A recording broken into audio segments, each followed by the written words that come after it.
What is good, guys? Welcome back to the Benny Fit podcast, bringing you everything you need to know about living your best life. Now, I am just a few days away from my photo shoot.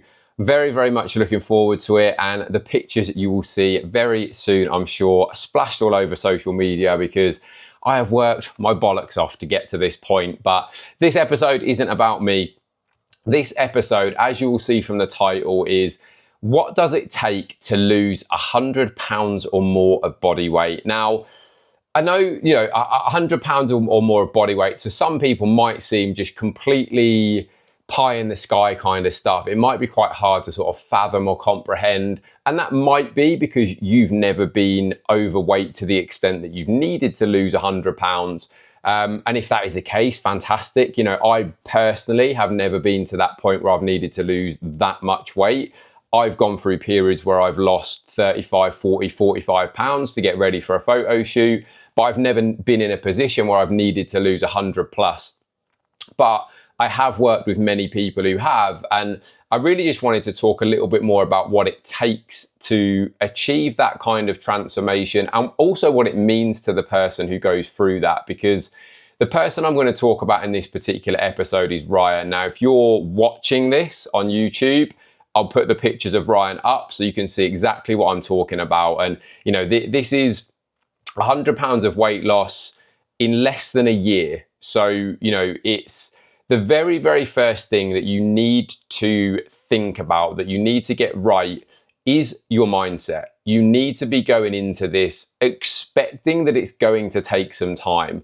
Now, there's the sort of old cliche phrases and sayings like, it didn't take you... basically, someone who might think they can lose 100 pounds in a matter of a few months, the saying will go, it didn't take you a few months to gain that weight. You shouldn't expect it to take a few months for it to come off. And that is very true. The other thing that can happen if you rush the process of weight loss, you're much more susceptible to things like loose skin. Now, most people who end up with loose skin, oftentimes it's because they've taken the process really quickly, and that might have occurred through some form of weight loss jab. It might have occurred through some form of weight loss surgery, gastric sleeves, for example. But what I'm talking about here is losing a significant amount of weight in a sensible length of time without the aid of weight loss jabs, without the aid of weight loss surgeries. Like, this has been done out of nothing but hard work, consistency, and commitment. And the mindset is where that all begins. The mindset to actually say, I'm aware that this is going to take some time, because not only do I want to lose this weight, but I want to lose it in the right way. And I want to develop habits that mean it's not this fly-by-night thing that I do for a few months and then I rebound afterwards. I want this to be something that I learn how to manage. I want it to be something that I not only lose that weight, but I learn how to control that weight loss and keep that weight coming off, keep that newfound me. And it is like that for a lot of people. Ryan in particular he'd been overweight for a decent length of time, and it almost becomes like your new identity at that point. People almost see you as this particular person, like, because you're at a certain size. You've got very used to buying clothes of a certain size. You've got very used to doing things or not doing things because you're a certain size. And so when you go through the process of changing that, where you are, Ryan started with me at 350 pounds. To get to the point that he's at now, it's a really significant change, and I think it's got to be recognized that that's the case. Like, you can't be going into this thinking, it's something that you're just gonna rush, and it's not gonna change a lot of stuff about your life. And so it's where that mindset just becomes so important from the complete and utter get-go. We need that to be the case. We need it to be something that we're looking at as something that's lasting, it's long term, and that your mind is managed as we go through that process as well. Like Ryan, one of the things that we've experienced with Ryan is he has always had like a real desire to go to like Disney in Orlando. It's a big, big dream. But one of the things that had been putting him off going there was because he's not going to fit in the rides. Like that was a real source of hesitation. It was a real source of embarrassment. And so now being at that point where, you know, he and his wife are thinking about booking that dream holiday of a lifetime, because he's in a position where he feels ready, comfortable, and able to do that. You know, it's such a big thing. And you know, it really does, it just changes life. I don't say that lightly.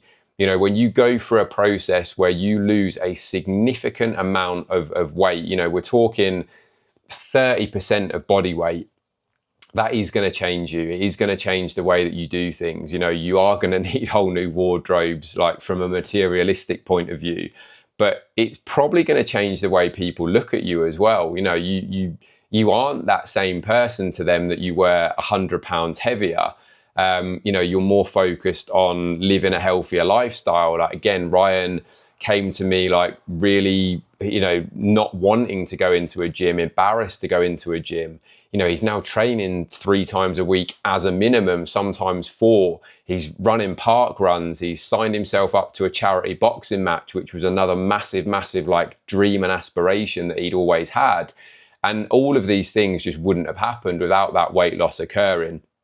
So I appreciate I'm going off on little bits of tangents here, but to pull it all the way back to like what it takes to lose that kind of weight, the mindset is the very, very first thing. You have to be ready, prepared, committed to see this through for a lengthy period of time. There's no point in trying to rush it because it won't work and it won't stick. Like that's not to say that things won't happen quickly. They will, but you want them to continue to happen for a period of time. So mindset, absolutely number one. You then need to put things in place to ensure that they can be stuck to consistently.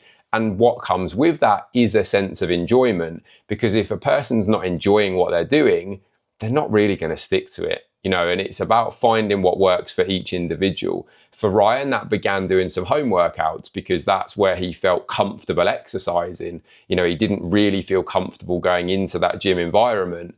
However, after only about a month of doing the home workouts, he felt ready to go into the gym. He knew, you know, we'd had a conversation that was going to give him the ability to have access to a lot more equipment, to push that progress that much faster.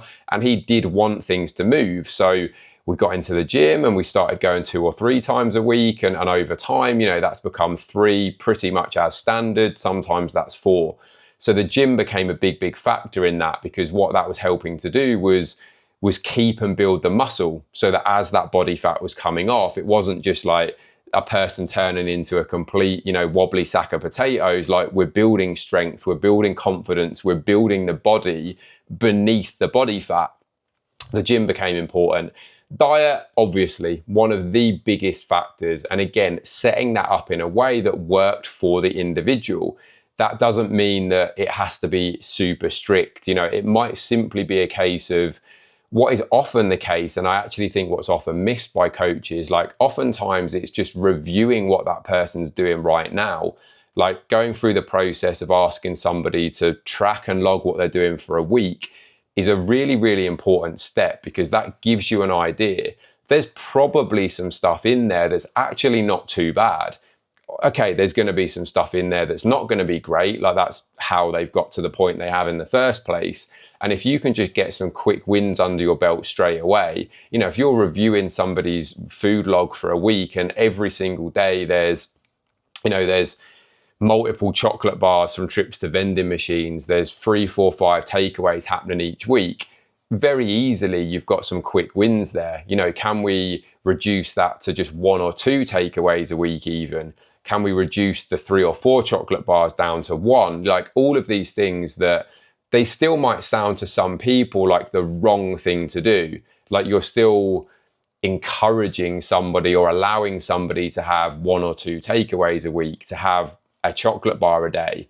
You are, but if that's going from 4 or 5 takeaways and 3 or 4 chocolate bars a day, that's a big, big change. Like, it's a big change to the amount of calories that are coming in, but it also might not feel like so big a change to them that it all becomes completely overwhelming and unachievable. You know, layering stuff in step by step actually is really important, which leads me on to the next point, and that is something as simple as steps.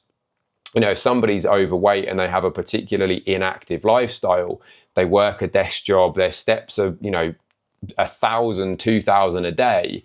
Again, even just a gradual increase to those to 3, 4, 5,000 a day, that's going to massively increase the amount of expenditure that that person's doing, especially if that person is a heavy person. You know, the amount of energy that a body needs to simply move around when it's much heavier is pretty great. And if somebody's going from 1,000 or 2,000 steps a day to 3 or 4, you're doubling the amount of movement they're doing. Like, all of these simple steps needed to be put in place first. Over time, they can be progressed. Over time, you know, we can increase that step count a bit more. We might introduce some actual like structured cardio. We might change the way that we exercise and train. We might bring in some more controls around food. But all of that is done with that person in mind to make sure that it's working for them and that they can stick to it, because ultimately consistency is where it pays off. So with all of that said, like it's not, losing weight isn't a complicated process. The actual, like the underlying principles behind weight loss are actually pretty simple. Where most people find it difficult, where most people get into trouble, is because they make it more difficult than it needs to be. They start to follow X name diet that they absolutely hate every second of. They think they need to go from doing next to no activity to suddenly running a marathon every week. Like, all of these things just make it very, very difficult to stick to. Whereas if you start from where you're at and you gradually make the changes, those changes are all going to add up to big, big things over time, exactly as they have done for Ryan. You know, we layered stuff in step by step. We gave him the next thing and the next thing and the next thing. And what that's then allowed him to do is lose that weight over a period of time that's sensible. You know, he doesn't have masses of loose skin. He feels really good. He's built some long-lasting habits now that we're going to continue this progress. You know, we're going to continue to see things happen. This isn't the end of the journey for Ryan. You know, this is just part of that process. But I really wanted to highlight just how important it is to go through that process together, to have someone there to support, to hold you accountable, to make the decisions that are right for you in the moment, because it's very difficult sometimes to do that alone. And if you are in a position where you are significantly severely overweight, and I do understand this, like it can be a huge source of embarrassment to a lot of people, please reach out. Like, I do understand what you're going through. I've worked with people like this in the past, and it's very much about understanding and supporting where you're at right now to best support where you need to be. So if you've got any questions at all, if you or someone you know is in that situation and you or they need some help, please do reach out at Ben Howard Fitness on any of my socials. ben@benhowardfitness.com is the email address. I really hope this has been useful to some people, you know, even if it just reaches one person that thinks, actually, you know what? Yeah, I needed to hear this. That's all I ask. And also, please give Ryan a massive round of applause, because, you know, this kind of change is genuinely life-changing, and Ryan is experiencing all of the benefits that come with it, and I'm so happy for him. So yeah, give Ryan a massive well done, congratulate him in the comments, and share this with as many people as need to hear it. Cheers, guys.